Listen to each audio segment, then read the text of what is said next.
Well, hello everybody. Sorry, the intro didn't start then. I think Andy's rigged it. Um, we're a bit short on the ground today, but we'd love to see that Bernard's managed to join us tonight. His all his books have been written and it's all been sent off. His homework's being marked right now, and so he's been able to come back and join us as a guest appearance. So. Yeah, Thank so you. hi Bernard, it's lovely to see you again. Take it everything's good with you? Everything's good, and I'm really happy to have the time to be back here. So yeah, it's great. It's great to be amongst all you and all the Yeah, people who are viewing us at the moment. yeah, he's been amazing us with his Star Trek knowledge. Yeah, okay. Yes, how's Roger? Oh, I'm fine. I'm Yeah, feeling a bit hot with the sun behind me, but yeah. I'm managing okay. I think you need to put a hat on to keep it off your head. You know, you're going to Yeah, get and some sunstroke and all that. factor 500 will do as well. I think you just need a bit more than 500. Okay then. Okay, it's nice to see you. I take it. Oh, Wait, what's that? Oh we my! boldly go where no one wants to go. Exactly. Yeah. Go and Thank you, meet all Lou. these aliens that talk English. Right.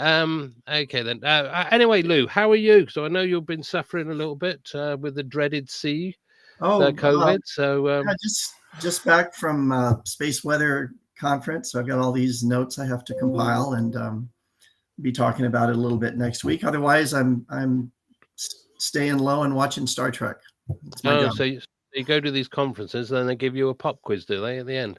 They give So me you got to- something. Yes, they give me something. Yeah, something you didn't want.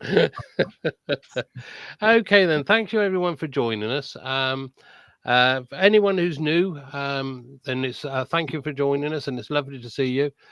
See Ian, Kev, Stuart, Robin.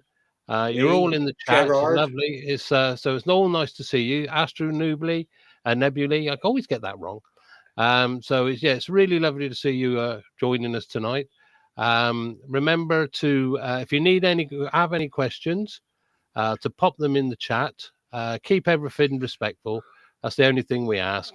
Love everybody, and say, Yeah, don't be like us.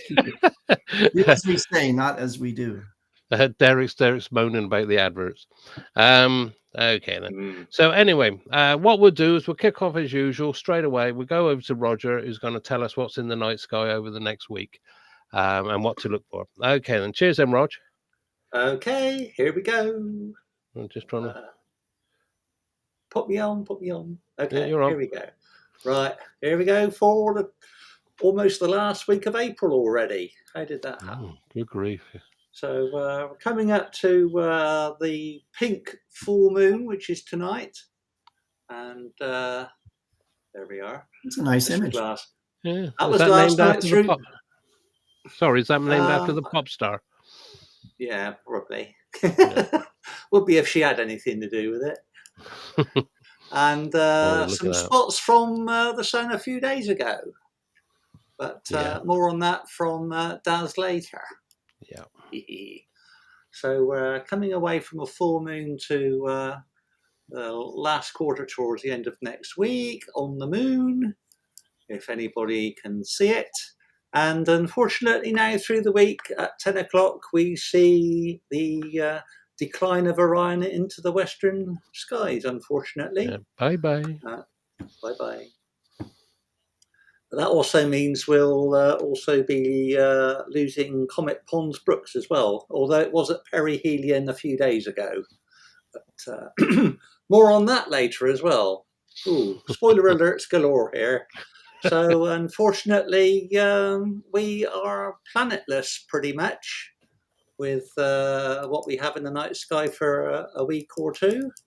As I progress through, we've got the summer triangle coming up.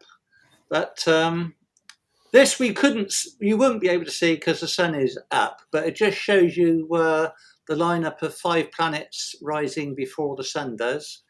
And as the week progresses, Mars and Neptune get very, very close together in the night sky from where we are. And on the 29th, next Monday, they are 2.1 arc minutes in separation. Oh. So if Wow. anyone was able to get a photograph of that, that would be amazing. But I shouldn't think that would be possible because the dawn bright sky will completely kill any of that. Be lucky to see Mars, let alone Neptune. But that's how it And goes. Roger, about that, would the illumination of Mars or the sunlight reflecting from Mars not as well sort of temper down the light coming from Neptune, or is that Not doesn't work really. that way? Doesn't work like that. Okay. But I'm focusing on two of the comets that are available at the moment that are still above the horizon when it does get dark. We've got Comet Obers, which is travelling through from Taurus into Cepheus, and photo opportunity there with a couple of nebula towards the end of May, so that could be of interest for anyone. It's still brightening up. There's a difference of 2 magnitudes here in about three weeks, so quite an impressive improvement in the brightness.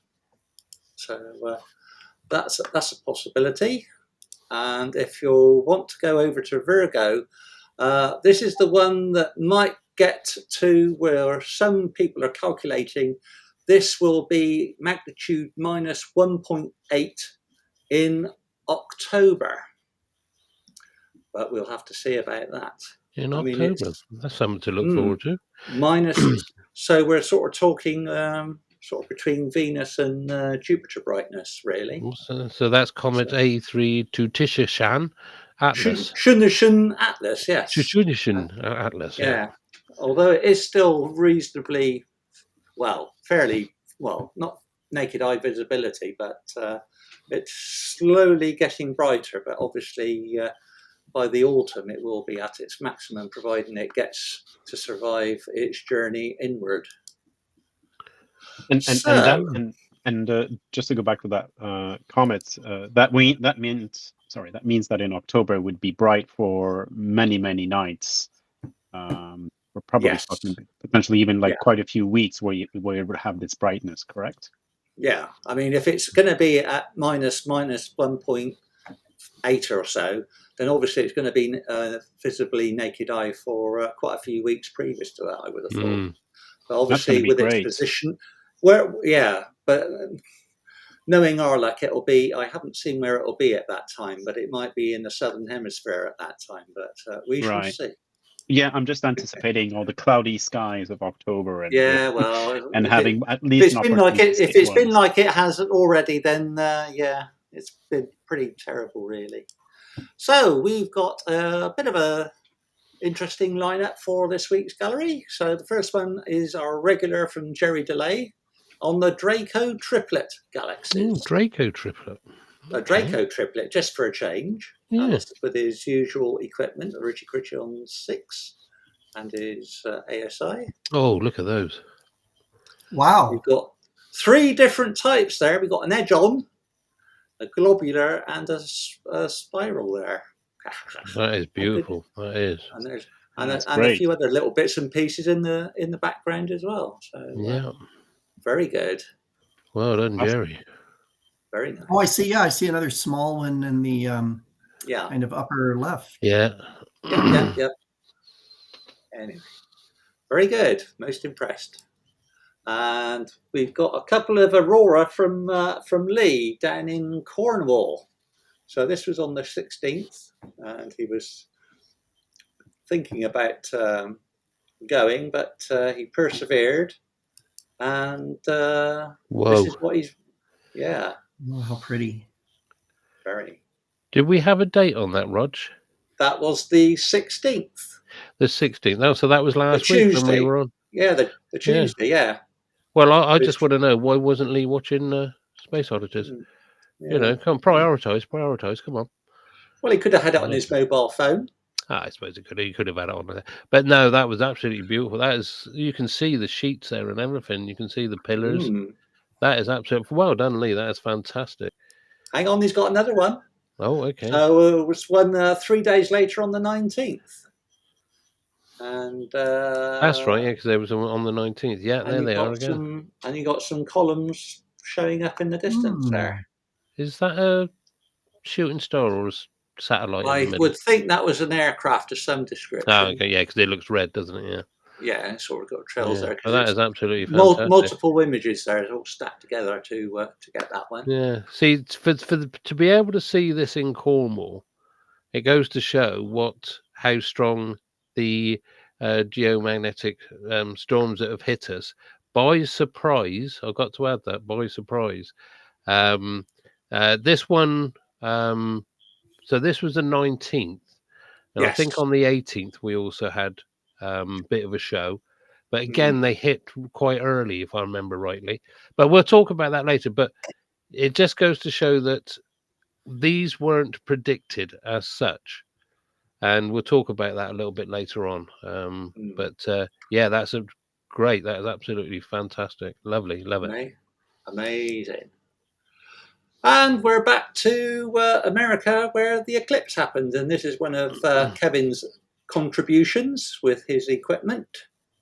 And the last stages of the partial phase from the diamond ring through Bailey's beads to the chromosphere. And this is what we've got. Whoa. Oh, wow. Fantastic. Amazing. See the prominences of yeah, exactly. The lovely pink prominences. That's absolutely fantastic.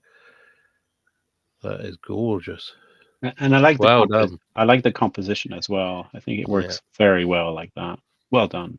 Yeah, the Bailey's beads really pop out, don't they? Certainly do. In the middle there. Mm-hmm. Then you got the diamond at the end. Lovely. Yes. And then he's done another one of the chromosphere, which is a composite of 8 images. Oh, yeah, that was gorgeous. Wow. Yeah. And actually, you can see right at the 6 o'clock was what I was talking about last week. That concave dimple into the actual chromosphere, which they were able to spot. And but yeah, again, you've got all the prominences there. That is lovely. Spot on. Nice lens too. Yeah. Yeah, totally. Very good. Really cool. He knows what he's doing, this Kevin. Yeah. And then there's a couple of mine which I put onto one slide so I can get it over with.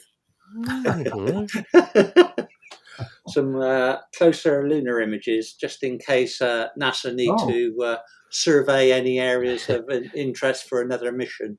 Yeah. Google Moon, is it? Google Moon. Yeah. Roger, I still have your image as a wallpaper. Your beautiful moon image last year. I love your moon images. They're great. Yeah. The top left one, I got it's one of my better versions of Schroeder's Valley there, which is just caught the light just right as the sun rises up over that area. And I quite like that. On the image on the bottom right, is there a name for that gouge that seems to be, because it looks like it's almost a cantina, which is where a whole meteorite breaks up as it comes in and leaves you a line of meteorites hitting the surface, but it looks as though it's more of a gouge. Could be a lava tube or something. It's probably a collapsed rill or something. I don't know. That is cool. The detail on there is fantastic, Rog. Yeah, but this was just using Shark Cap to do a live stack, and it's one of the latest tools that Shark Cap have incorporated, and these are the results of what that does. So I was really impressed. So I thought I'll keep doing it like that because it saves me faffing about using auto stacker and then processing it with other bits and pieces. Is that a technical term, faffing about? Faffing about, yes. Yeah, it's a technical term. Okay, I'll remember that one. Yeah. So that's what we've got from the gallery, and my little roundup of this week's Spotted in the Night Sky. Oh, thanks for that, Rog. I mean, there's some lovely images there. Absolutely. Well done, everyone. They were that was absolutely Everyone does fantastic. well. Yeah, you're all getting the hang of it. Yeah, round of applause. I think that was absolutely fantastic. Yeah, well done. Really So like you said, the sun has been quite playing games with us over the last week as regards Aurora. We'll have a little chat about that a little bit later on. So what we'll do now is, because Lou's feeling a bit rough around the edges, what we'll do is we'll get Lou to do his This is my presentation, camera. and then he can get back to bed and watch Star Trek. So okay, then it's over to you then, Lou. Just pop your. There we go. Well, I just had to report on this. As many of our viewers know, I spent about 12 years or so on the Voyager team, on the Voyager infrared science team. So when you work that long on a planetary mission, you kind of become very familiar with it, and it takes on kind of a meaning in your life. And of course, there are people who worked on Voyager for much longer, all the way from the conception of that this could be done, all the way up through build, launch, and beyond. But when I heard that Voyager 1 was having problems, I felt a bit sad. This is a little spacecraft that has been doing its job far longer than its planned lifetime. Happily, that is what most NASA missions do now.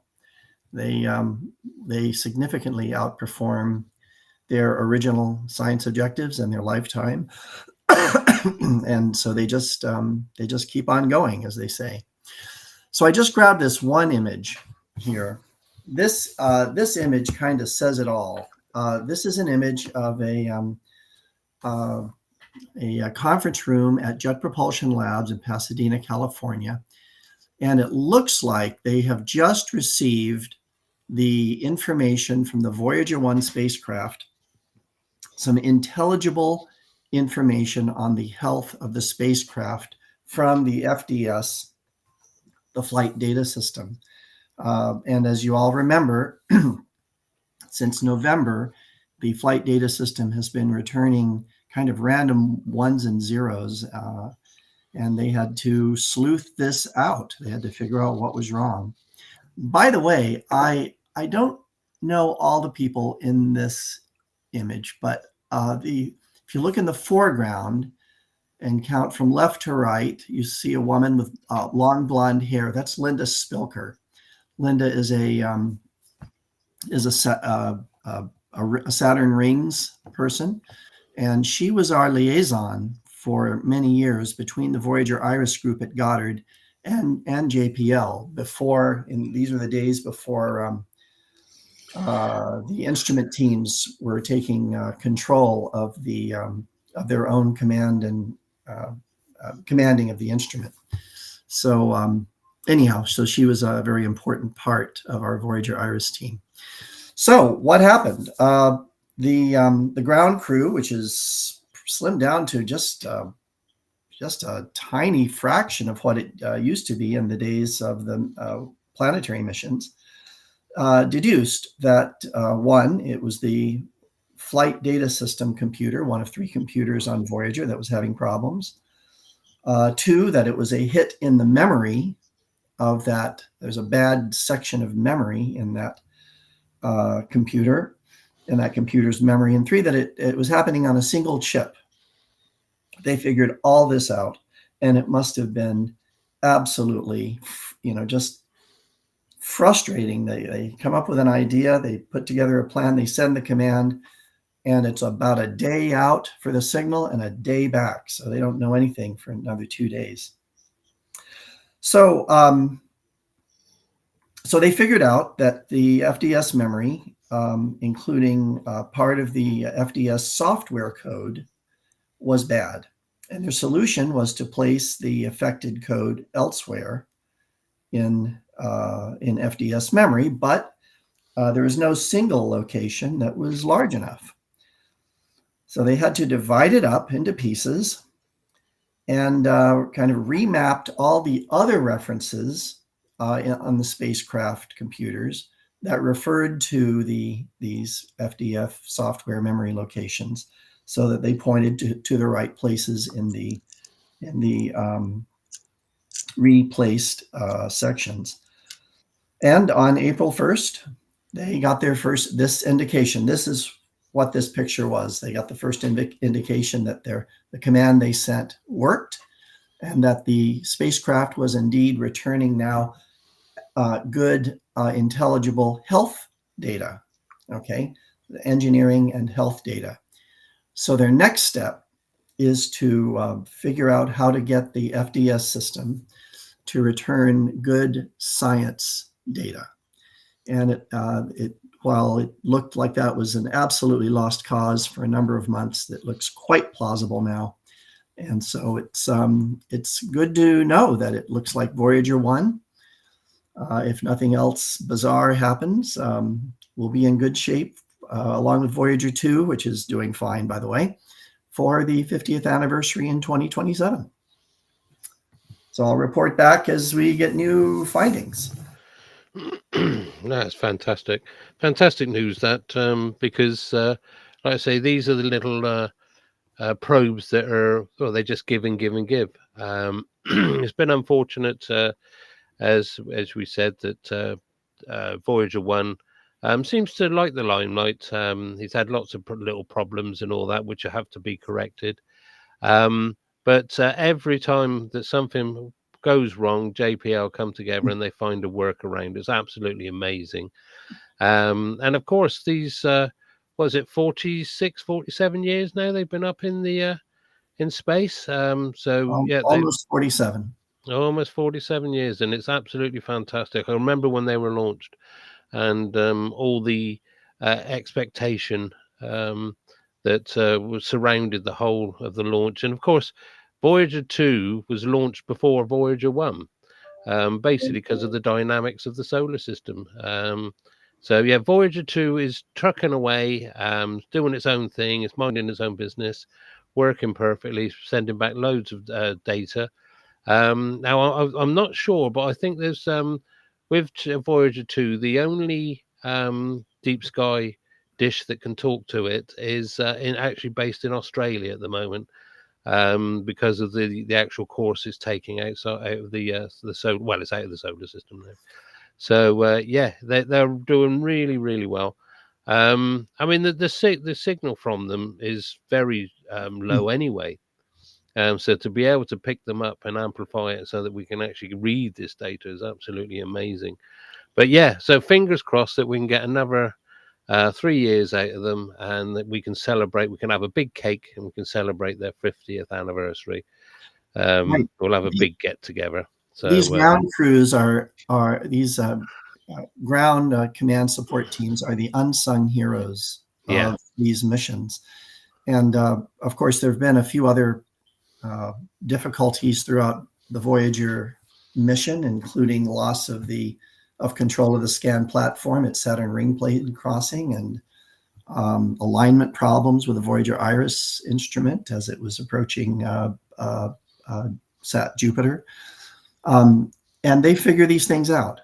Yeah. And in fact, not just Voyager, but the Deep Space Network is in much better shape and much more sensitive to do its work because of problems like they had with the Galileo mission to Jupiter, where the communications antenna didn't open fully. So they had to figure out how to compress and make the antennas more sensitive and do all these things to get back data at a much lower data rate. So it's really incredible. It's like magic. Yeah, just one question on the on the picture, on the image that you popped up, and I'm really fascinated by it. Is what were the snacks?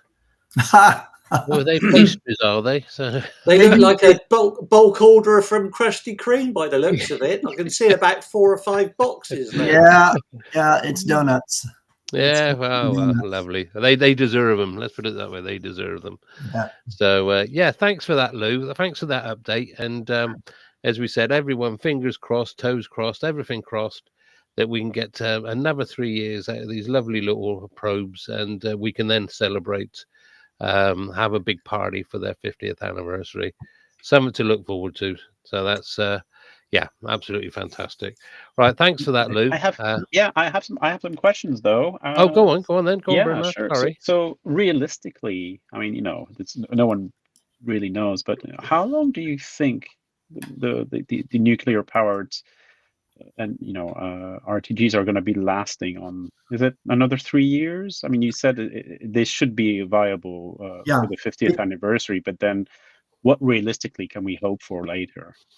It depends upon what you mean by lasting, but I think I know how you mean the question. Operational. Operational. By switching instruments on and off to preserve as much power as possible, the hope is that they can keep these instruments going through 2027, maybe a year or two further, but I think that's about it in terms of being able to communicate with the spacecraft and get science data back. Yeah.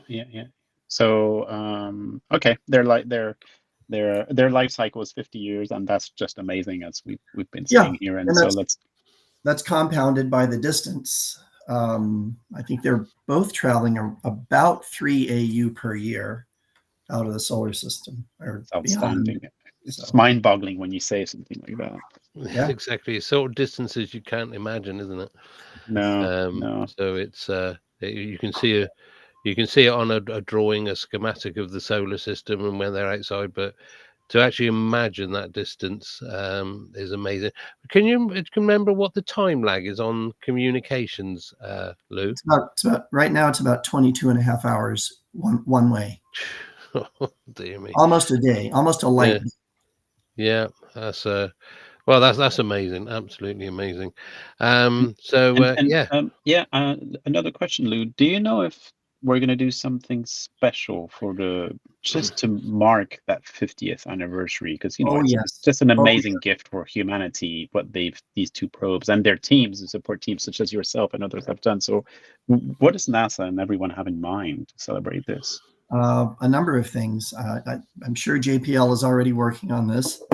There will be. I'll tell you a few things. I know we will be at some point out at JPL with our NASA Edge group, interviewing scientists and ground support people and so on. I'm planning to have maybe a 5-minute video of as many of the Voyager scientists that I can find, just saying who they are, what their role on Voyager was, and what it was like to be a part of the mission. So very short, something they can do with a cell phone. They can just set the cell phone up, record themselves. And there are a number of other things planned, and I'm sure that there will be a lot of bling. I mean, I'm waiting for my 50th year Voyager T-shirt. That's what it's all about. So it's a little ways out. So the planning is not too firm yet, but it will certainly be recognized by NASA. Yeah, there's got to be a T-shirt. Gotta be. It's got to be a T-shirt. And is there anything that I mean, obviously, the probes, we're trying to make them work as best as possible given their condition, but is there anything specific that we might send to the probes on that specific day, like a certain type of command or whatever, or we just don't want to do anything and we just want to make sure that they just survive as much as possible, and let's just not touch them? I suspect that's the case. They're working way beyond their planned lifetime. There's no reason to shut them off. And you don't want to A, use any more power than you have to, and B, do anything that might not be necessary that could hurt their ability to transmit. So that's my guess. Yeah, I mean, they've closed virtually everything down that they can do to try and preserve them as long as possible. But fingers crossed, as I said, fingers crossed. Yeah, they have 4. One, I forget which one it is. One has 4 fields and particles instruments still operating, and one has 5. but all of the remote sensing instruments, the infrared spectrometer, the ultraviolet spectrometer, the narrow and wide angle camera, those kinds of things, they've all been shut down. Yeah, that's fantastic. And of course, it's not just the Voyagers that they've managed to keep going. I was reading somewhere, and I should have actually brought some information about it, but Ingenuity isn't finished. It sent its last data on its last flight, but what they're going to do now is it's going to be a standalone station recording data. I'm not sure what, I can't remember, it's so long ago they sent it up there, what instruments it's got on there.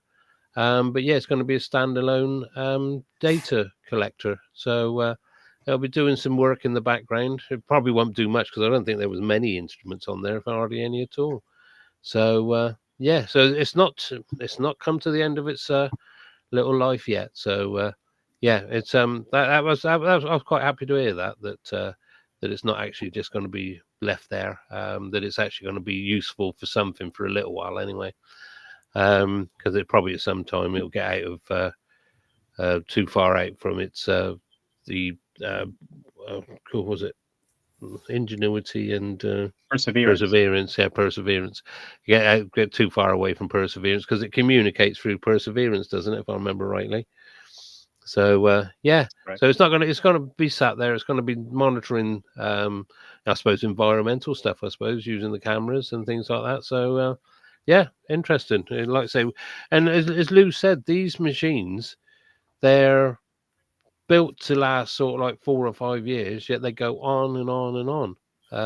Like the Mars rovers, they just keep on going and they keep giving us information. Again, if they have a hiccup, we'll find a workaround. Even when their metal tires are absolutely shredded, they'll still be clambering along through the Martian regolith. So yeah, absolutely fantastic. And I'd just like to thank Sandra and who else was it? Sandra and Gerard for your super chats. Thank you very much. You're very generous, and we have all the money, as you know, goes towards the running of Space Oddities, keeping us on the air. It costs quite a bit for us to keep on there. And also some of us are getting to, and we'll probably need a bit of plastic surgery soon because we're losing our looks. So we'll be needing all the the gifts that you can give us. So yeah, thank you for that. Talk about yourself, Daz. Well, I am. I need some of this all pulled up, nip and tuck and all that. So won't be able to close my eyes. By the way, I like Ian's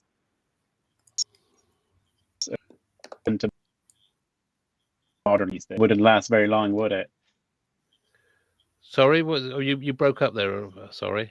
Oh, did I? No, I liked Ian's comment about unlike modern cars because we were talking about the the length of the missions that go through, and imagine if we would send something like a modern car these days in space, and how long would that last, right? Or the technology behind it. At least I ain't got to deal with the potholes we do. But that's another story. Right, okay, then thanks for that, Lou. I hope you're feeling better again soon. Thanks. So yeah, it's but then again, just Bernard, just another thing. You're going to see Voyager again because you were talking about Star Trek, and it'll come back as Viger. Don't forget that. Oh, so on Star Trek. Do that. So it'll be coming back.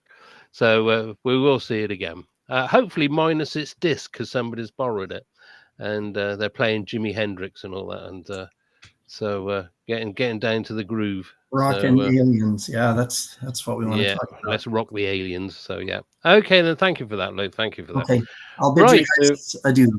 Yeah, you take care, mate. You take care of yourself. Yeah, so thank you for that. Right, everybody. Right, what's next on the agenda? Right, if I come down here. Now, Andy did hint at we're possibly doing some sun stuff. And we're not going to call it Daz's Dazzlers. No way we're actually going to call it Daz's Dazzlers. But we'll find some thing on it. But basically, what I'm going to try and do is I'm just going to give a recap of what's happened on the sun over the last week, and also probably give you some hint at possible events that may happen in the future from what we can see that's happening on the sun at this very moment. Because what happens on the sun takes a little while to get here. So just always remember that. So if I can just do this, you'll bear with me because this go big. Then I have to come off here and go to PowerPoint. Right.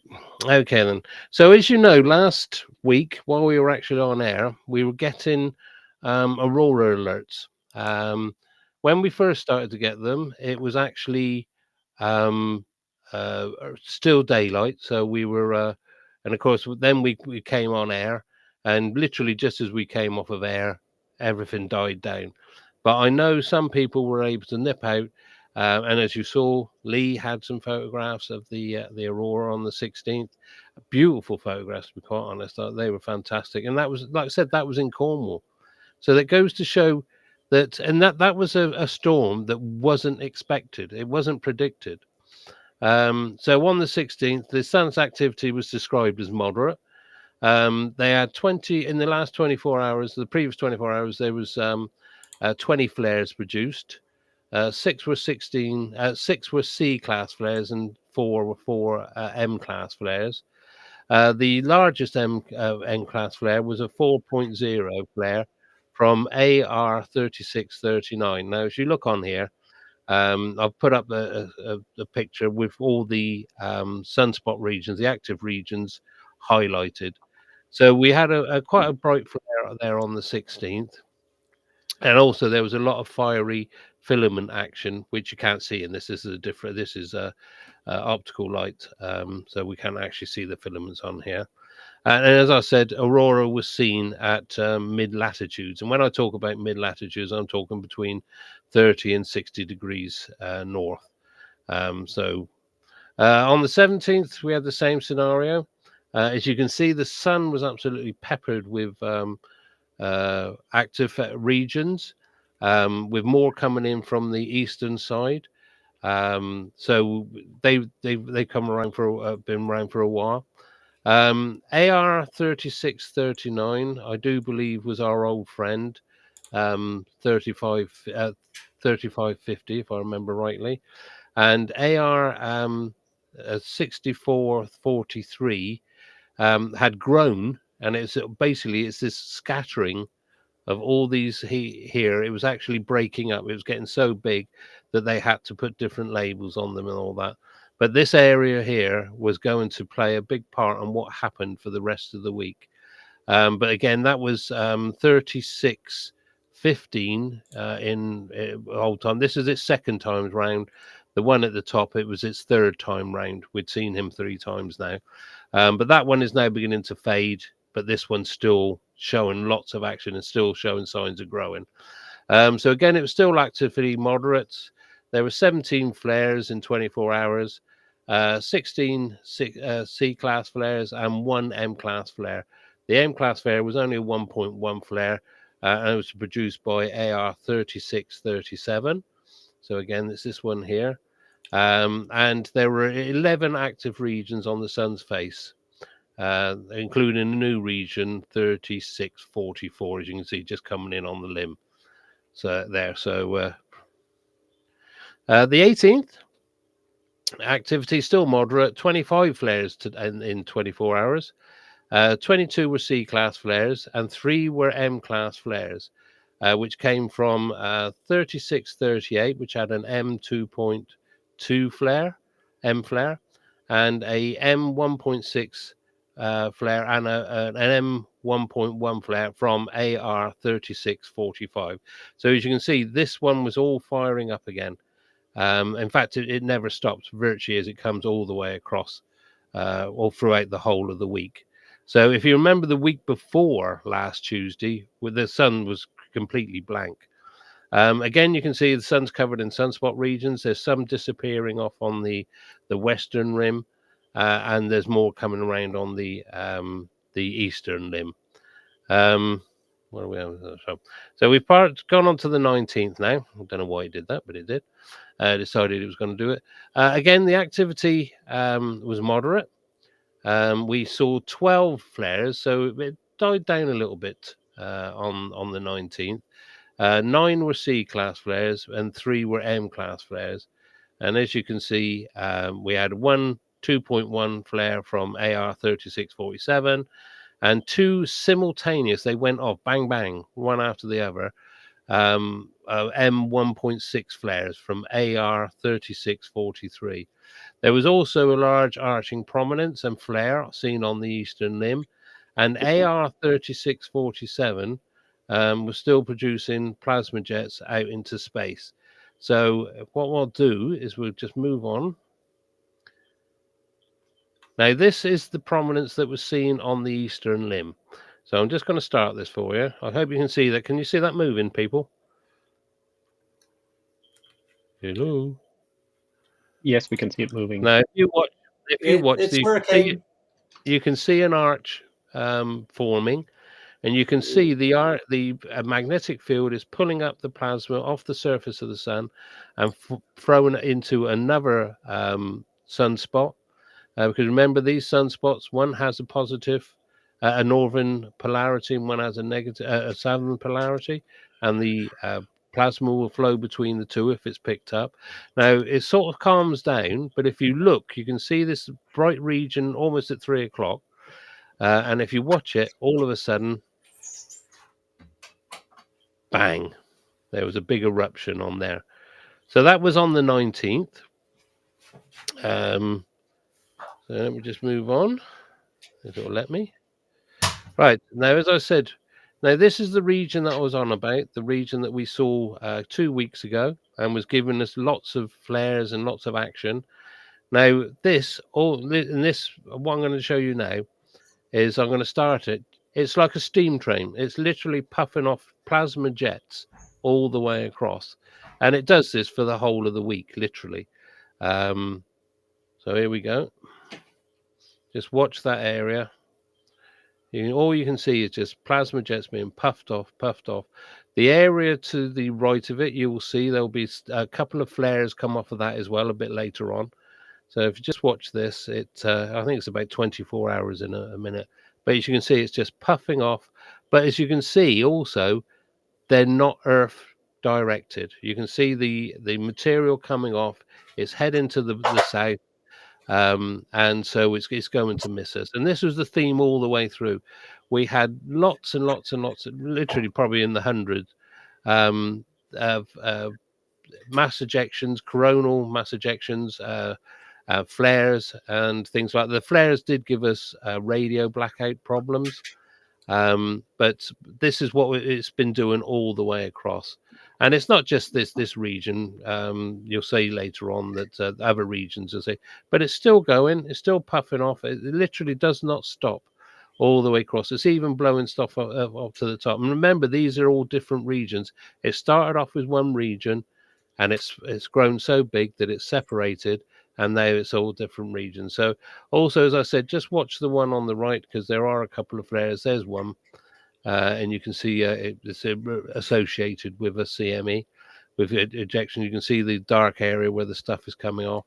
And there will be, I think there's one more to come. But this is how it's been all week. This area has just been bang, bang, bang, bang, all the way across. So there we go. Right, so let's get back to the... what's been going on. Right, so again on the 20th, as you can see, with some of these regions, they've moved right across now.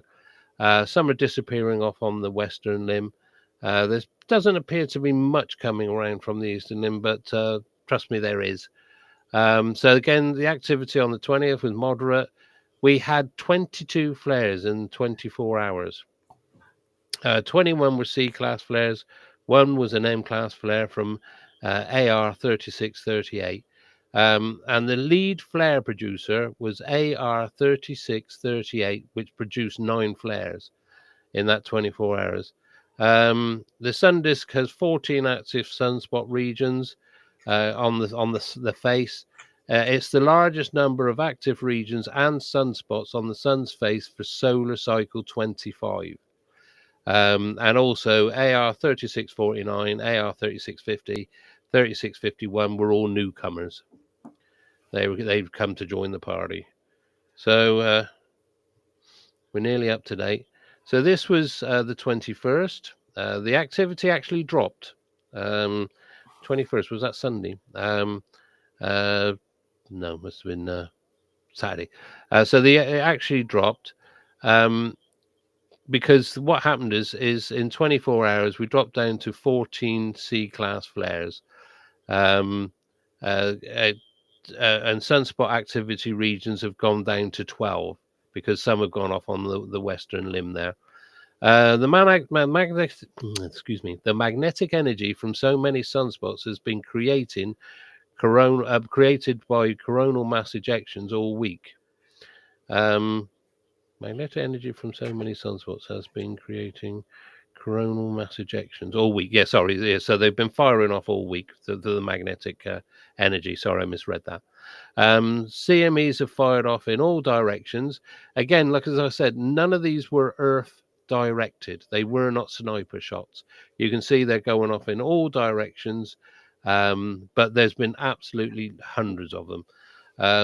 Earth's magnetic field felt an impact on the nighttime of the 20th of April.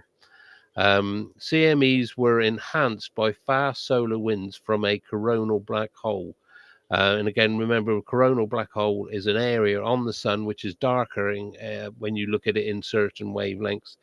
And it's where magnetic activity is basically at a very low point. And it means that the solar wind can actually escape from the sun. The actual photons, the SEPs, the solar energetic particles, can escape from the sun's pull, and then they will flow out into the interplanetary medium as a fast wind. And then a surprise geomagnetic storm reached storm threshold KP7, which was, again, it was a surprise. It was a total surprise. We didn't know it was coming. And again, aurora was seen at mid-latitudes.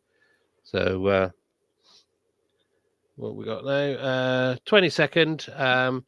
Looks a little bit more blank. But we see, as you can see, there are still plenty of active regions on there. There's more coming round on the eastern limb in the southern hemisphere this time. So the action was moderate. The flare count was 18. There was 4 M-class associated with CMEs and 14 C-class flares. And of course, when we have all these flares, they are causing radio communication blackouts or minor interference, because these aren't very big flares. And they're just causing interruption with the communications. As you can see, we had several new regions that were added. Now, some of these just popped into view. They emerged from underneath the surface of the sun. Remember, these are magnetic regions that have popped up, and then of course, the actual sunspots are regions of cooler plasma, and they pop up through the surface. And there's all the turmoil going on inside. And these, as I said, they're in pairs because you've got magnetic fields linking the two of them. But the Earth's magnetic field on the 22nd was still perturbed, and this again is from the fast solar wind. Some of these CMEs, just the edges of them just clipping us. They're perturbing the Earth's atmosphere, so anything that comes towards us that we're not expecting has a clear run at us, and it will hit us harder than what it normally would have. And this is why these aurora that we've been seeing are not predicted. And then today, again, we've gone from moderate activity to high activity. And then look at all those active areas on there. A lot of them are coming from the eastern side, but some of them are just appearing out of the blue. They're actually coming up on the sun's surface while we're actually looking at it. So the activity high, we had 26 flares in 24 hours. 9 were M-class flares, 17 were C-class flares. Several CMEs were launched, but they weren't launched towards Earth, but they may clip us right on with their tails as they come by. The largest flare was an M3.6 from AR 3657. So basically what I'm saying is, and that will happen today, so be aware that one of these could hit us, give us a clipping with everything else that's going on, with all the other activity, clearing the way to Earth, that an aurora can pop up at any time. At the moment, there is no warning. This is NOAA's, that's NOAA, a prediction center. And again, remember the top wheel is plasma density. So that's your SEPs, your radiation. And the bottom one is your wind speeds. And you can see the wind speeds of dominating rather than they're actually being flares. There's been nothing that's actually come towards Earth that was worth putting up here to predict anything. And as you can see, I've stopped the line at today, but it will sort of gently climb up. But just be careful, just check your aurora alerts, whatever system you used, because at any time it could go off if there is an ejection, or we get clipped by one of these other. There are things called stealth CMEs. It's things that we miss and we don't see them, and it could have a clear run at us, and it can give us some nice aurora. Now, earlier I was talking about sunspot numbers, so let's have a quick look at the sunspots. Now, this is the sunspot plots for cycles 23, 24, and 25. And of course, we're in 25, as you can see, that's on the right-hand side. This is covering 1997 to the present day. And as you can see, the sunspots on all of these were up and down. 24 was looked like it was, well, both 23 and 24 were double peakers. If you look at 25 now, you can see we're sort of like dropping down a little bit, but it doesn't mean that we'll climb. The red line is the prediction of sunspots. So that's when they're predicting that it will actually peak in 2025. But, you know, we will see. Just quickly, don't want to dwell on this. Here's a close-up of cycle 25 so far. The last 3 dots are, that's January, February, and March. We get monthly totals. And as you can see, between February and March, it dropped right down again. But from what we've seen just at the moment, that could climb again and we could form another peak. We'll just have to wait and see. Just for your information, just in case you're interested, this is covering from the year 1900 to the present day. So it's from cycle 14 to 25. And as you can see, they're all irregular. There's nothing you can say that's the same between 2 of them. There's quite a few sort of like double peakers. If you look, they drop down and they come back up on all of these here. Some of them are quite extended peaks, and others are blatantly like 23. You can see that's a definite twin peaker, and 24. And just finally, what I've done here is all these yellow dots are major solar storms that have happened since 1900. Now, as you can see, they can happen anytime. It seems the majority do happen on the declining sunspot number side of as we're going into sunspot minimum. And also, as we come towards, say, like 19, 22, and 23, the peaks were when we had the most solar storms. Now, these are the big storms I put on here. Sorry, I didn't mean to do that. So these are the big storms, and we've only got at the moment 1 on 25, but I'm sure we'll be adding some more onto that later. So that's how we're doing with the sunspot cycles. And as you can see, in 21 and in 16, there weren't any major solar flares at all, or solar storms anyway. So yeah, that's so what I'll do is I'll just leave you with this. This is 48 hours on the sun. this is from the 21st to today. So I'll just show you again what we've been experiencing. Again, you can see the big spot area at the bottom is still puffing away. You'll see on the sun surface, you can see lots of filaments, all these dark streamy areas. They're filaments that could lift off at any time. We've got eruptions in the north and the south. There's nothing really on the equator that's directed directly at us. And so basically, just keep your eye on your aurora alerts. They can go off at any time. And as you can see, this one's still puffing away like a steam train. And it's yet to go off it's getting close now to going off onto off the western side. But as you can see on the eastern side, there's more coming round. And we have witnessed, using coronagraphs, big eruptions on the eastern limb, from beyond the actual limb itself. So there is something else coming round. So I hope really that explains to you, and as what has happened over the last week or so, why we can't predict what's happening on the sun. Things will go off when they want to. Yes, hope you enjoyed that. So right, thank you, Daz. Good evening, everybody. He's here. I'm here. Sorry, I'm a bit late. I had to work a bit late tonight at short notice, but I am here. Hi, Bernard. How are you? I'm good, thanks. Hi, Andy. Well, that's a matter of opinion, but how are you? I'm fine, thank you. Oh, I so miss this humor. Welcome. Well, yeah. You know what to do, don't you? Turn up every week. I know, like in the good old days. Yeah. Thanks, Daz, as well for that. That was very interesting, actually. Yeah. I mean, if people want to hear more about this sort of thing, then we can do a sort of like a weekly update of what's actually happened, and just keep people updated. Tell us in the comments if you want to see more about the sun. Perhaps we can do a short 5-minute summary each week or something, just to tell you what's going on. So as we approach solar maximum, then that I think that'd be very useful, especially with regards to the aurora. Hi, Roger. How are you? I'm fine, thank you. Good to see you.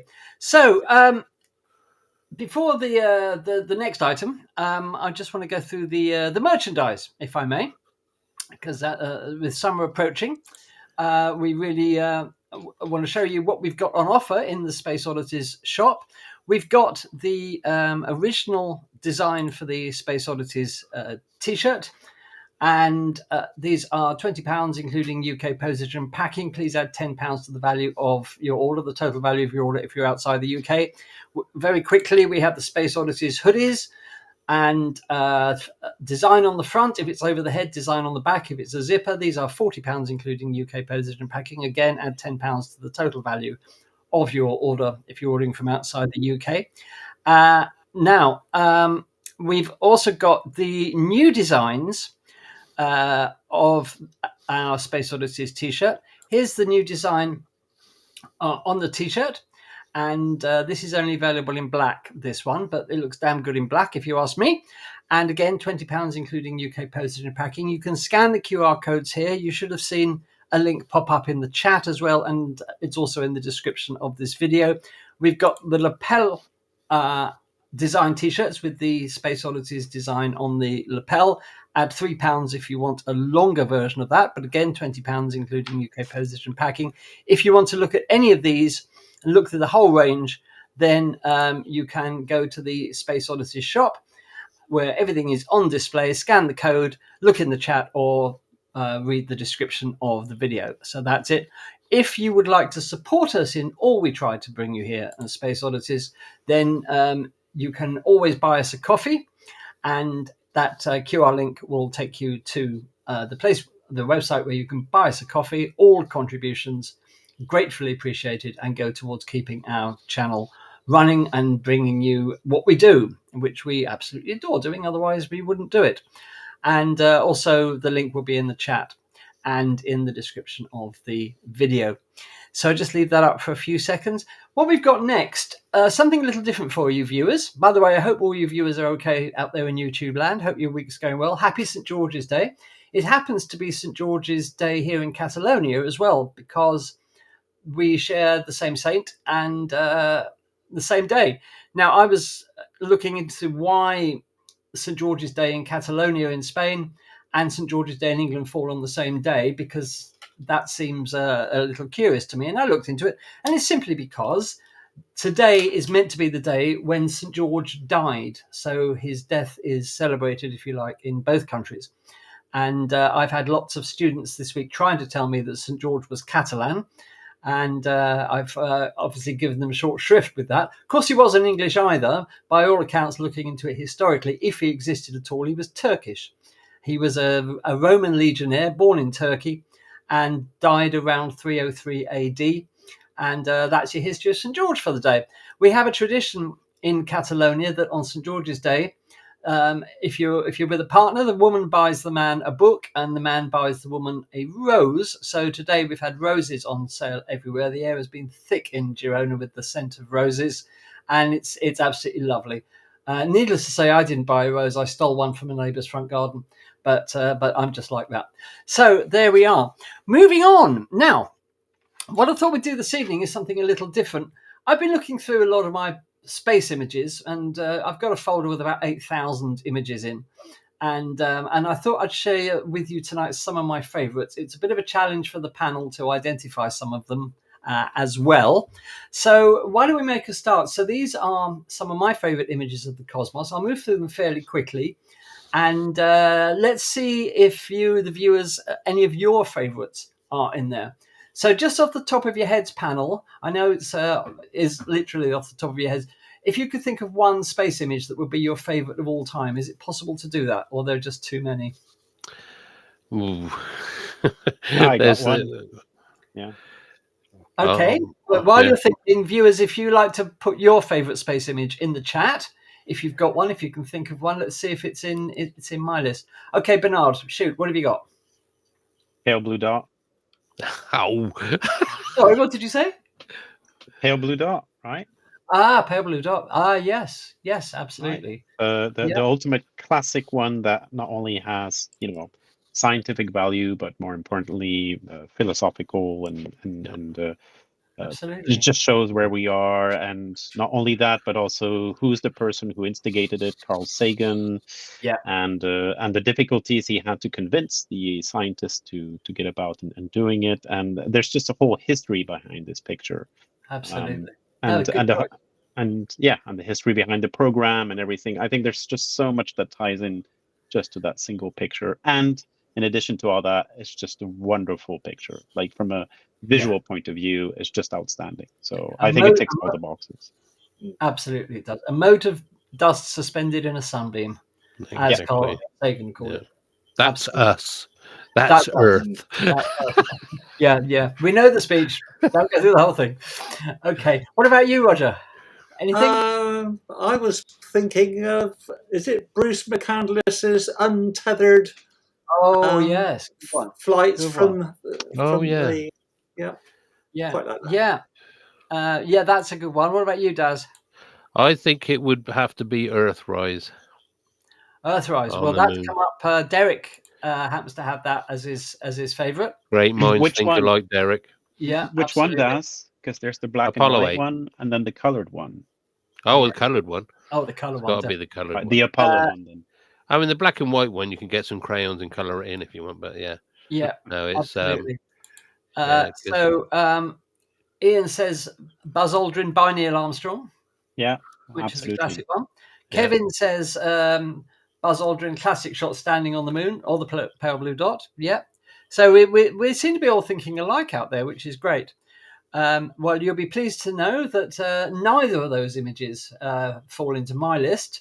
But I've got a couple of images that have the same effect, so which say the same things. So why don't we make a start? So let's go to my images of the cosmos, and let me just get into that. Okay, can you all see that? Yeah. Okay, so we're going to start on the Earth, believe it or not, because the Earth, after all, is equally a part of the cosmos, and it's this one. This is a thunderstorm supercell in Texas, and you can't really get anything much more menacing than that. Isn't that an amazing photo? It certainly is. That wasn't on April the 8th, was it? No, definitely not. So I love that image. It's just a beautiful image. And staying with thunderstorms, a receding thunderstorm at sunset taken in Alberta in Canada. And that is an equally amazing image, if you ask me. Yeah. So just, you get a real feel for how dynamic our climate is with these images. Then we go on to this one. Does anybody know exactly what this is in the image? A sprite, isn't it? A sprite, yes. This is an interesting one because if you look, it's a blue sprite that changes to a red sprite. And these are phenomena associated with thunderstorms. It's essentially lightning that goes up into space. And these were only discovered not that many years ago. And nobody knew that thunderstorms could produce lightning going up into space. And the physics of these are not still totally understood, but they are extremely strange phenomena. They have been seen from the International Space Station. So this is how far up they go. And that's again is an amazing image. Staying on the ground, does anybody recognize this?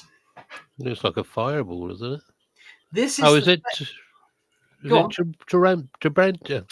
The Russian one? No. Cherublenka or whatever it was? No, it's Chelyabinsk. It's not the Chelyabinsk. No, this was Canada in 1972, a daylight fireball, and it was quite an amazing sight. And I've got a short film of it here. Gosh. And this actually, luckily for us, bounced off the Earth's atmosphere and went back into space. Do we know how big it was? Was it like just a few kilos in mass? No, it's much bigger than that. I think it's about twice the size of a double-decker bus, if I remember rightly. So it's a big thing. Right. In fact, one this size passed very close to the Earth just this past weekend that nobody saw coming. And it passed between the Earth and the Moon. And that was about the same size, about twice the size of a double-decker bus. And obviously, if that had hit the Earth, well, you don't like to think about it, really. Anyway, moving on. Anybody recognize this? Yes, but I forgot the name. Yeah, same. Okay. So this is Comet McNaught. McNaught. Now, from the northern hemisphere, it was a nice comet with a fairly long tail. But when it passed into the southern hemisphere, its dust tail. Well, you can see what the dust tail did. It went absolutely crazy. And this, again, I think is an absolutely amazing image. I don't think we'll see a comet quite like this again. But this amazing dust tail was only really visible typically once it had passed into the southern hemisphere. So that wasn't much good to us. Yeah, because can I just jump in, Andy? It looks like all those tails have disconnected and to form that fan motion. Well, they think what it was a chain of reactions and releasing material one after the other and creating these amazing stripes. Beautiful, isn't it? Very absolutely beautiful. But the same comet was also seen from Australia, not from Australia, from the United States, Northern Hemisphere. And look at this image. It's a beach, fireworks, a thunderstorm, and Comet McNaught. I mean, what sort of a picture is that? That's absolutely amazing. Isn't it? Isn't that truly an amazing image? I had to include that one because that's the same Comet McNaught, before it passed into the southern hemisphere. So that is truly amazing. I mean, what luck did that photographer have, eh? Absolutely amazing. Yeah, so that's truly amazing. Did you guys see that comet? You were younger? I did, yes. I saw it from here. One twilight. Yeah, I did see that one. What year was it, Andy? Oh, God, that was around 2005, I think, if I remember rightly. I'll have to check. Yeah, it's probably a good chance I saw it, Yeah, did see that. Moving on. Another lovely thunderstorm picture, but look at this. A total lunar eclipse as well. That's amazing. Isn't it? Isn't that a beautiful image? So The problem, of course, is as you go further closer, like more recent images, you start to have issues with are these images real or not? yeah, Right? that's right. This is going to be a big problem for the future, Bernard, isn't it? We won't know what's real and what isn't. There's already enough of it on Facebook. The fake eclipse photographs that are all over Facebook. People claiming they've taken them. People are such liars, honestly. Oh my God, I can't believe I didn't know that. That's just so pathetic, isn't it? It is. Oh God! And some of them are so obviously fake, and people, no, I was there. I took it. Honest. Yeah, right. Okay, moving on. This is a beautiful eclipse image. An annular eclipse with a boy, not quite sure what he's holding. Could be a football or something round. And this is just stunning. I think the composition and the colours and the silhouette around the boy. I think it's absolutely amazing. Absolutely amazing. Staying with eclipses, a partial eclipse from New York, and obviously with a big zoom lens to get the sun to be that big. But again, just another lovely eclipse image I absolutely love. So that's a beautiful eclipse image. The angry sun. This just goes to show how angry the sun can get. This was a solar peak. I can't remember which one. I can't remember which cycle it was. But look how angry this sun is. It is. It's amazing. So the angry sun. Moving away from the Earth. The moon from the other side of the moon, from 1 million miles away, taken by a Japanese spacecraft. So there you see the far side of the moon, obviously, because the near side is facing the Earth. And you'll notice that, of course, as we always say, there's no dark side of the moon, really. The far side of the moon receives just as much light as the near side of the moon. And you can see that quite clearly here. But I think this is the first image ever of the moon taken from behind, if you like. And also, if you look at that photograph, there are some huge storms there. Yeah, there is. Of course, that would be sort of like almost a new moon. Yes, it'd be a new moon on the ground. Yes, absolutely. Yeah. Was this not the Discoverer probe? No, there have been a couple like this. I think this one was the first one. This was a Japanese spacecraft whose name momentarily escapes me, but a lovely image anyway. Oh yeah. Totally. Of course, this has popped up on places like Facebook a few times, and of course there are always hundreds of people screaming fake CGI, but it isn't. It's a genuine image. Aha! There we have the famous Earthrise, and this is from Apollo 8, taken by Bill Anders, of course, and he actually said something quite profound about this photograph and its effects. He said, "We came all this way to explore the moon, and the most important thing is that we discovered the Earth." Which, if you weren't alive then, you can't imagine the effect that this photo had on people on the Earth. And people on the Earth, for once, were united as humans, looking at our planet from afar. And a lot of people thinking, why are we killing each other? This is all we've got. But then 10 minutes later went back to killing each other. So. Yeah, because just to add to that, all the astronauts, when they were going to fly to the moon, they had to have sessions with Carl Sagan, who discussed with them the possible psychological effects that it was going to have on them to actually view the Earth from this distance. Yeah. And a lot of them did come back and say it completely changed their attitudes and their thinking. Oh God, yeah, absolutely. So, but they had to do sort of like these sessions with Carl Sagan because he was such a great communicator and a sort of like philosophical man. So yes, fantastic. Yeah, absolutely. Can I add that in my second book, Imaging the Solar System, I do talk about the whole event of creating this picture by Anders. Fantastic. Look forward to I go through the whole thing, and I actually, Andy, you've just said something, and I think it's important that we not forget that we are so blasé now. We're so bombarded with all these images from space and all the rest, and we have to remember that people had never seen the Earth like that before, and the shock and the whole change that it produces in someone just seeing the Earth like that is just so profound, and Yeah, indeed. it's just difficult to put ourselves in the shoes of people of those times, right? It was an iconic image that was on the front pages around the world, and yeah, there was totally. a real sort of sense of culture shock, and that this is where we live, this is all we've got. Why the hell are we fighting, over tiny bits of it? And unfortunately, that feeling didn't last, and it's a shame.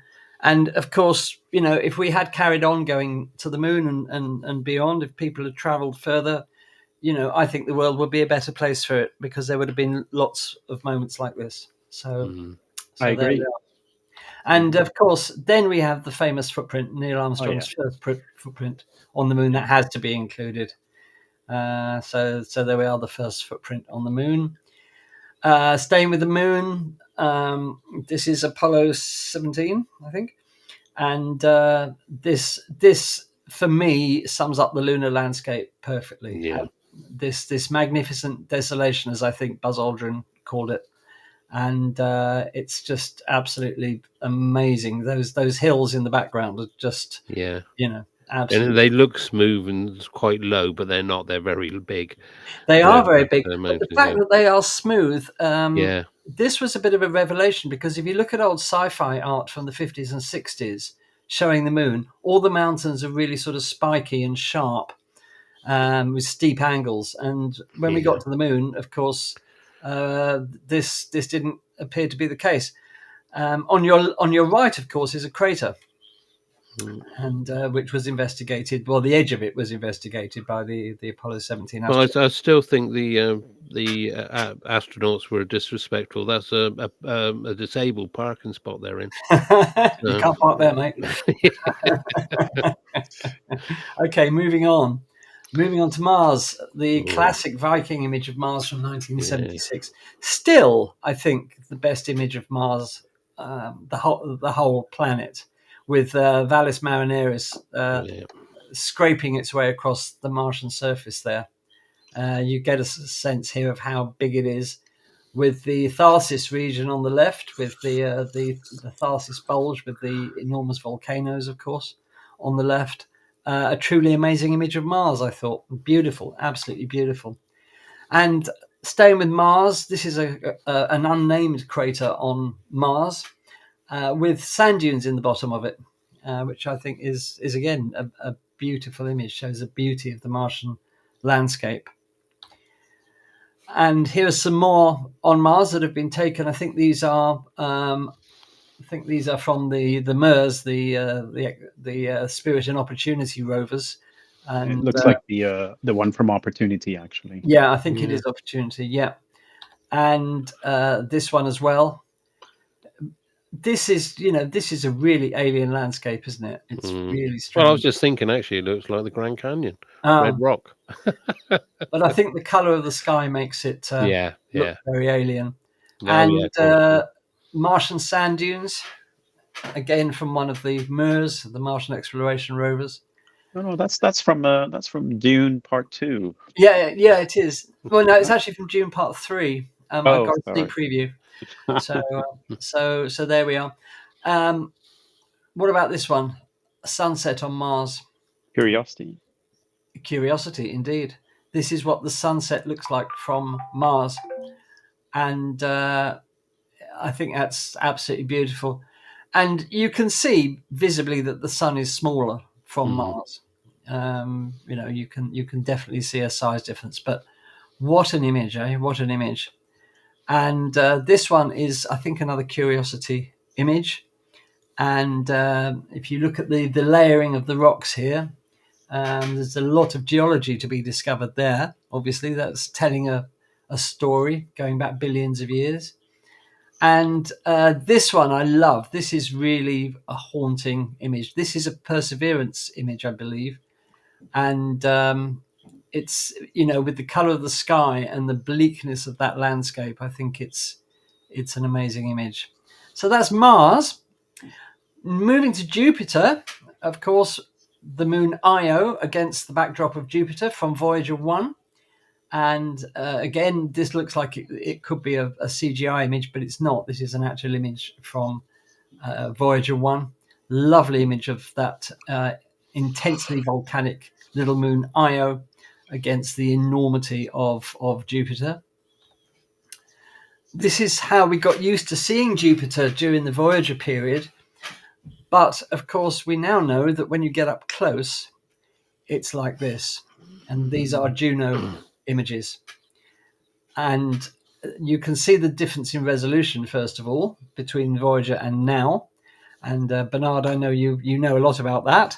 So this is Jupiter. And just at the top, 4 of the close-up images of Jupiter's clouds and storms from the Juno probe, which is just constantly returning amazing images, not just of Jupiter, but of Ganymede and Io as well, as it's done flybys of them over the last year or so. I must admit, with Jupiter, I love the image of I think it's the southern hemisphere, where you can just see that circle of storms. Yes, and absolutely. the actual photo is absolutely gorgeous image. Absolutely gorgeous. And So let us remind ourselves that the Juno camera was just an afterthought of the mission, and the images it produces is just spectacular. That's right, absolutely. Well picked there. Yeah. So, does anybody know what this image represents? Well, it looks like the water been drained from the oceans, and how much actual. It looks That's like exactly what it is. If you were to put all of the Earth's oceans into a sphere, this is how big it would be. So all of the Earth's water would go in there. That's not a lot, is it? No, because when you think about it, the oceans, most oceans actually aren't that deep, and that's you could make a sphere that big full of water. That would be all of the Earth's oceans. But look at this. This is the amount of water inside, or is thought to be inside, Jupiter's moon Europa, which is more.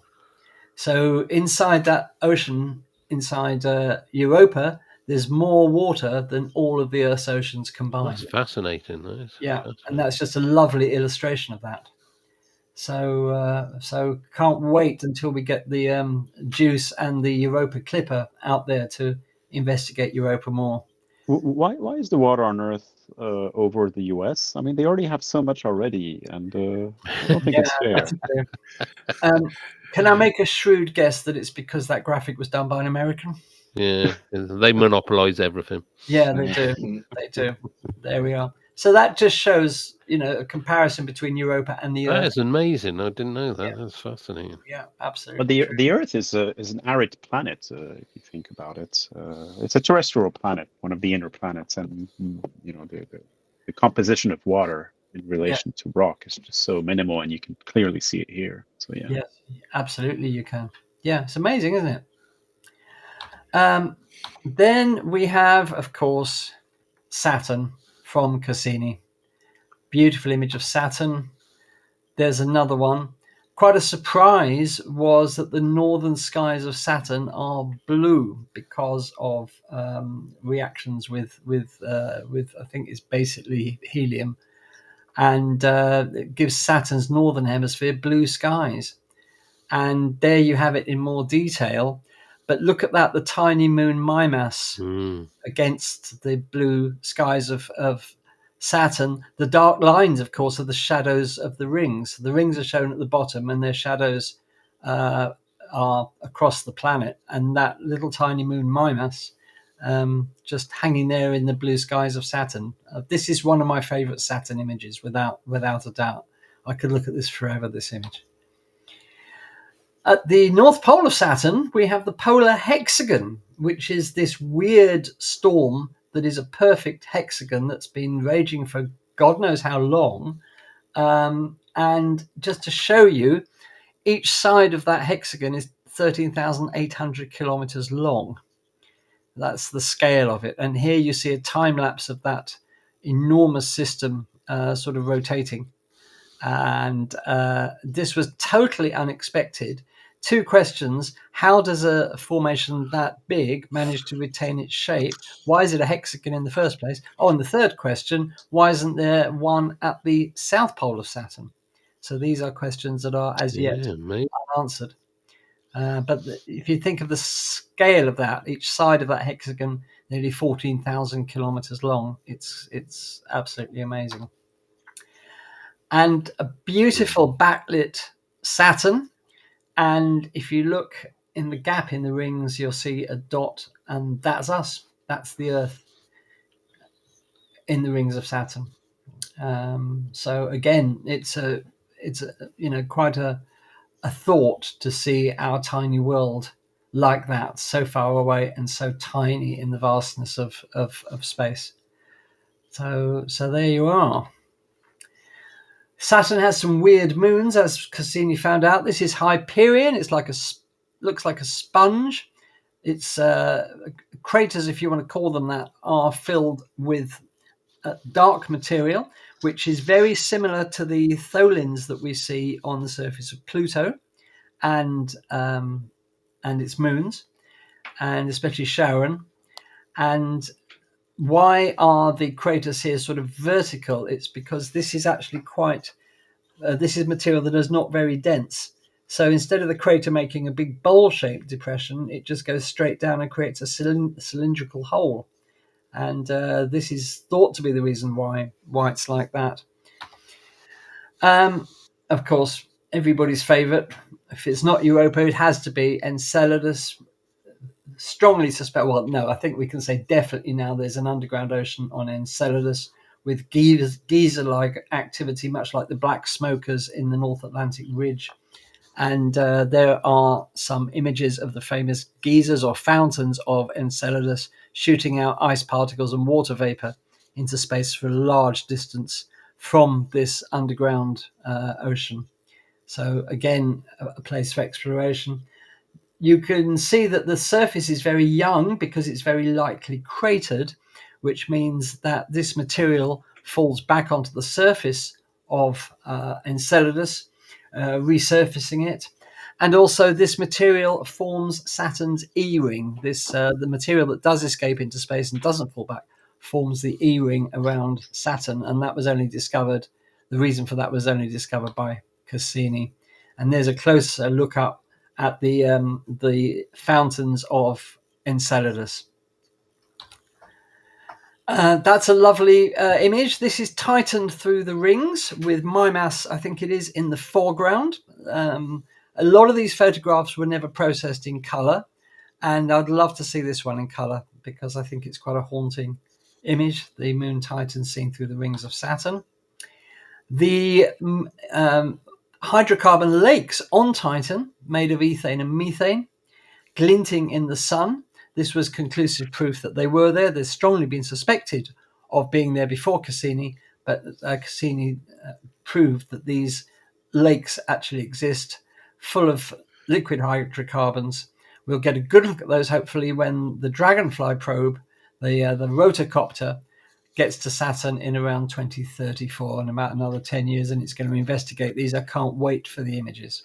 Yeah, they've actually confirmed they're going ahead with Titan. Yes, it's been approved, so it's all systems go for Dragonfly. Fantastic. This is an image taken by the European Huygens probe that dropped onto the surface of Titan, dropped off by Cassini.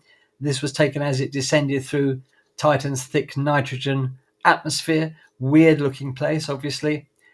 This is an artist's impression of what Huygens looked like when it landed. It landed on essentially an old riverbed. Of course, it's not water. It's liquid hydrocarbons because those pebbles are rounded. They've been eroded by moving liquids. And this is where Huygens, and I think it lasted for about half an hour on the surface before it succumbed to the harsh environment. And this is a photo from the surface of Titan. Just think, this is a photo from the surface of the moon of another world. And although those ice pebbles in the foreground, although they look large here, they're actually only a few centimeters across because of the effect of foreshortening of the camera. They're very close to the camera. But anyway, not a high quality image, but just to get an image back from the surface of the moon of another world is mind-blowing. All right, anybody recognize these? I can't put a name to it. No, I can't actually remember the name of them either, but they are but they are exemplary of galactic mergers. These are two galaxies merging. So I'll have to look up which ones they are. But this is a Hubble image, so it's stunning. If any of our viewers know, put it in. Yeah, if anybody knows, I can't remember off the top of my head. I didn't make a note. Put it in the chat if you know which ones these are. But they are beautiful merging galaxies. I know what this one is. This is 3C75. This is two black holes co-orbiting, which in a few million years will merge into one bigger supermassive black hole. So you have two supermassive black holes. This is the result of a galactic merger where two galaxies have merged. Their respective black holes have attracted each other. They've got closer together. They are now co-orbiting, and they will, in a few million years, as I said, merge. Now, this is because obviously black holes are invisible. This is an X-ray image, so this is showing high temperatures from the accretion disks, those bright dots that are around the black hole, as we know. The interesting thing about it is we know that supermassive black holes can throw out these incredible jets of plasma across sometimes many thousands of light years. But in this case, they're swept backwards. And the reason for this is that the two galaxies are passing through each other at incredible speeds. There's a lot of hot gas in the center where these two supermassive black holes are. And that hot gas is pushing on those jets, creating this sort of swept back look to them. And that is an incredible image. I never thought we'd see anything like this. The Sombrero Galaxy, of course, absolutely amazing Hubble image of the Sombrero Galaxy, showing its dust lanes around the perimeter of the galaxy, which is the dark band going around the galaxy. Those of you like me who've looked at the Sombrero Galaxy through a telescope, never seen it like this, obviously, but I love this image. It's really, really lovely. And if you look in the background, you can see lots of other galaxies there. As well, many of them nearly edge on. What about this one? You must know this one. No? Okay, this is a galactic cluster and 5 galaxies together. Isn't this Stephan's Quintet? Am I looking at Stephan's Quintet? I think it is. Anybody? I'm not a galaxy expert, so I cannot answer you. Okay.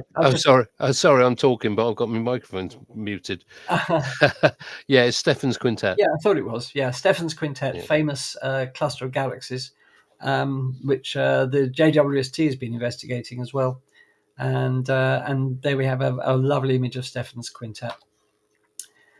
How could we not include the Pillars of Creation, the famous image from Hubble? I remember when this came out. It was on front pages. It was we'd never seen the Eagle Nebula like this before.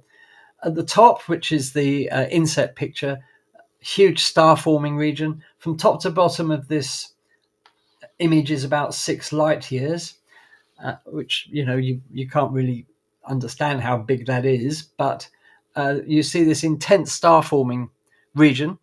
And these little globules, which contain nascent stars, they're known as Bok globules, after, believe it or not, Mr. Bok.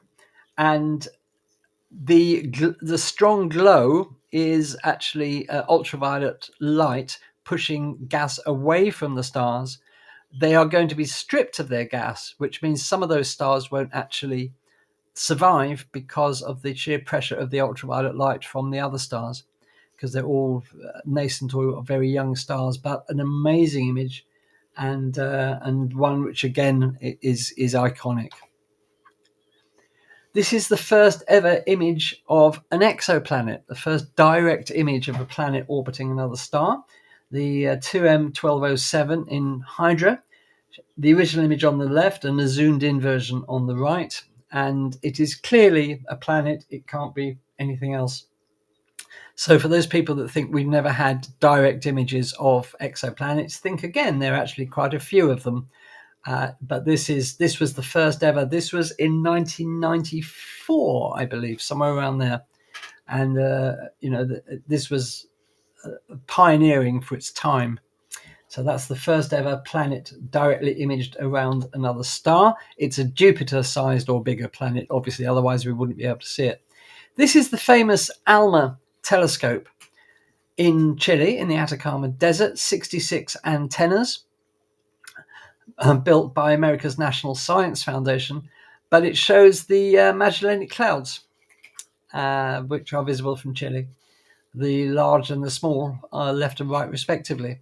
The ALMA instrument has proved pivotal in obtaining the first image of a black hole, the famous black hole in M87, and it's a sub-millimeter radio telescope and is continuing to do amazing work. It's been imaging a lot of planetary disks around young stars, and this is one such disk.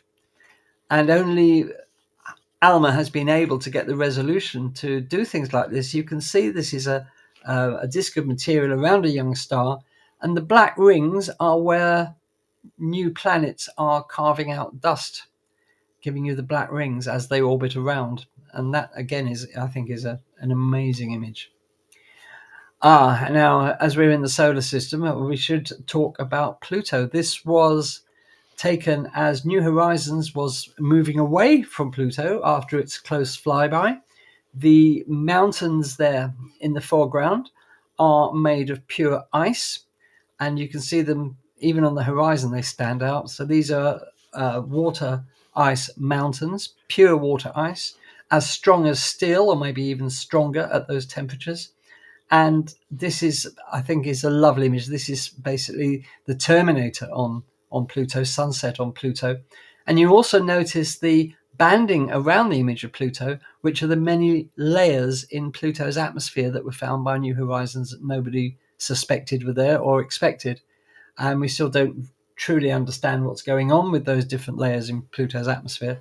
But again, a photo of an alien world, lots to discover there in the future. Comets again.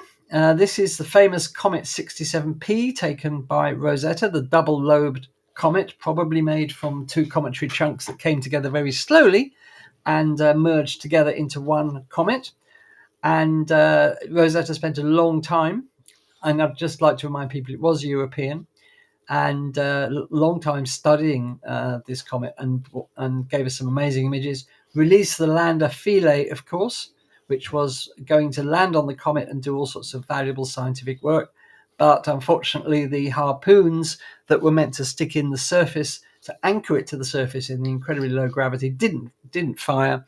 Philae bounced across the terrain over several hours and ended up under a cliff where its electricity died because there was no sunlight reaching the solar panels, but still managed to carry out in its, I think, 66 hours of life some amazing science, and we got to know a lot about the composition of this comet.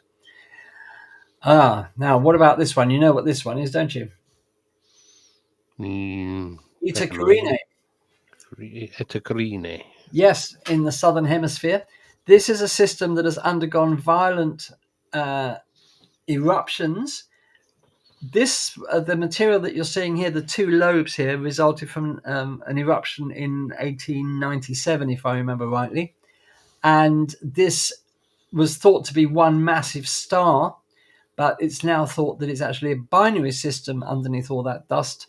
And one of them is thought to be going supernova very soon. This is the one that's thrown out its outer atmosphere, which is what the two lobes are. It happened in 1890, or seemed to happen in 1897. Can't quite remember how far away this is, but this is going to be a massive explosion because the two stars are thought to be really, really incredibly big stars. It's thought that at least one of them may be a blue supergiant star, which means that it should be quite a show if this does go supernova.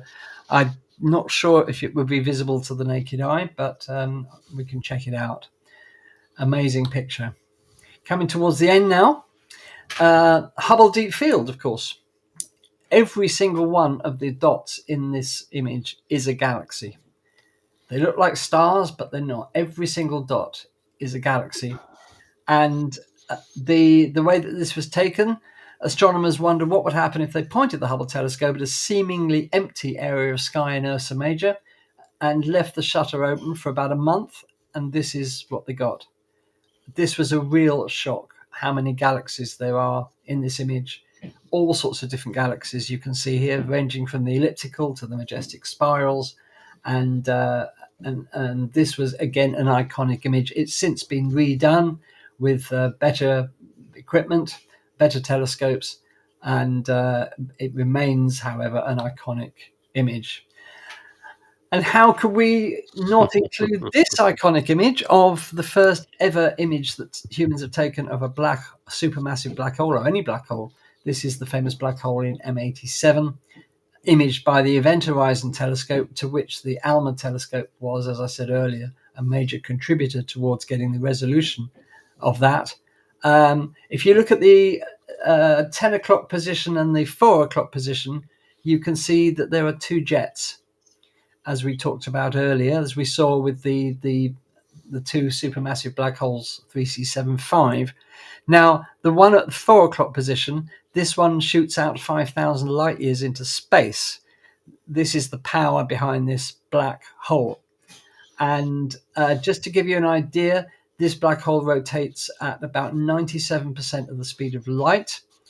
And the kinetic energy that generates is equivalent to about 3 trillion supernova going off at once. And this is the powerhouse that focuses those jets of plasma across 5,000 light years, incomprehensible levels of energy. But this was the first image of a black hole that humans ever saw, taken in 2017. It took nearly, I think, 3.5 years to actually process this data with supercomputers to enable the detail to be teased out here.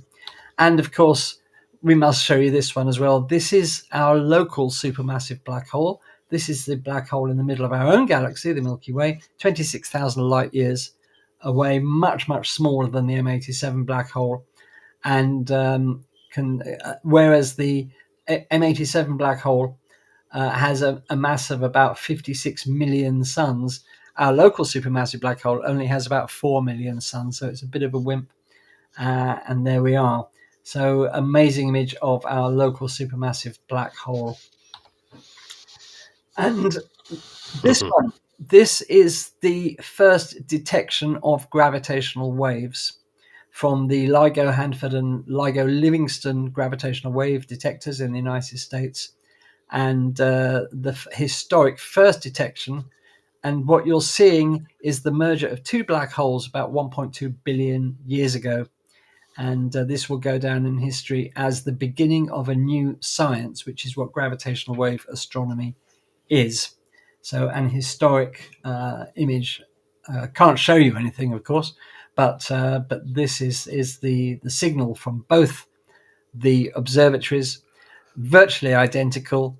And another interesting thing about this, that the gravitational wave took about 10 milliseconds to go between the two observatories, and that just happened to prove that gravitational waves travel at the speed of light. So a really, really historic signal. And then finally, we mentioned the effect that the pale blue dot image had. And this is, to me, equally as powerful.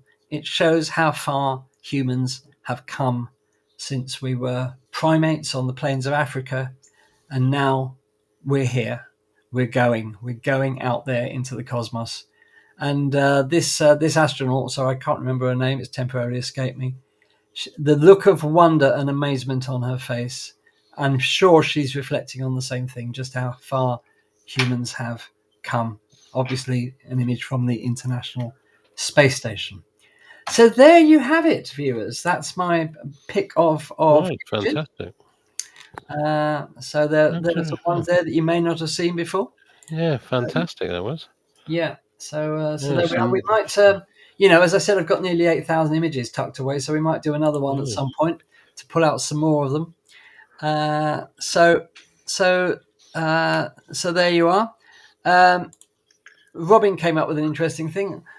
A quote from Carl Sagan. I said there are maybe 100 billion galaxies and 10 billion trillion stars. It's hard to talk about the cosmos without using big numbers. I never said billions and billions, which was how people who used to do impressions of Carl Sagan, they always said billions and billions. So there we are. Ian, my pleasure.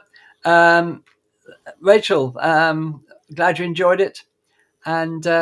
And if you have any, if you've thought of any favourites that weren't in that list, put them in the chat now. And there we are. So I guess, are we all done for tonight? I've just got one more thing to show. It'll only take a second. Okay. Go ahead. Just bear with me. Where are we? We're over here. Sorry, I'm a little bit slow. Right. Can you see that? Yes. Yeah, right. I'm going to start this. Hopefully it'll play. So here we go. Now, this is Pons Brooks, Comet 12P Pons Brooks. Oh, yeah. Being hit by a CME from the sun. And you can actually see, when I was talking about the tail being disconnected, you can actually see the tail break away due to the puff of that's right. thing. Yeah, so it actually breaks off. Yeah. So I just thought I'd like to put that in there. This is from space.com.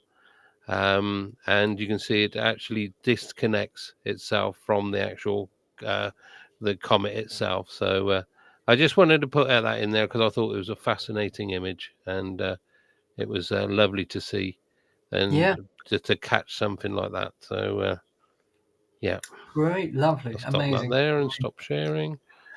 There we are. But the theme being again the power of the sun. Yep, there you go. I just thought you'd like to share that with you. So yeah, thank you very much.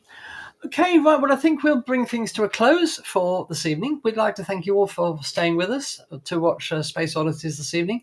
We will, of course, be back at the same time next week with some more interesting stuff. So have a fantastic week, everybody. Thank you for your support, as ever. And from all of us here at Space Oddities, we'd like to wish you a very good evening. Enjoy the rest of St. George's Day. And we will see you same time next week. So from all of us at Space Oddities, take care of yourselves and goodbye.